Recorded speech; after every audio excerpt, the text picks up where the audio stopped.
जोहार के सनम को और तेहन दो जुलाई चांदो 23 तारीख कना और तेहन नोडे हेज कना मिट हाई स्कूल लागदा हाई स्कूल और नोडे मिट मई गिद्रे को कदिया तेहन दो नोडे एएनएम रे एंट्रांस टेस्ट मेना नेल दाड़े कना बोन लागदा हाई स्कूल सामार नेलोक कना ओय और सरी कथा नवा एएनएम एंट्रांस टेस्ट क्वालिफाई लेकन ट्रेनिंग रे दाव नामोआ और अडिगान कैंडिडेट को हेज कना चेदा से नवा एलिजिबिलिटी दो अडी मिनिमम गया माध्यमिक क्वालिफाइड कैंडिडेट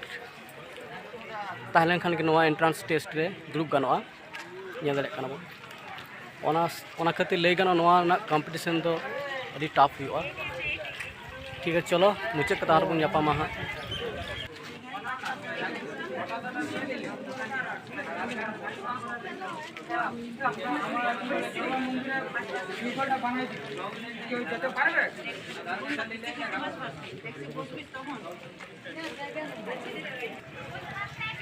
नबो नेल दाड़े को कना कैंडिडेट गार्डियंस को हेज कना अडी जस्ती और जहाँ कैंडिडेट मैं एग्जामिनिस उनको दो हॉल ओड़ा को बोलो कना और गार्डियंस दो को वेट दा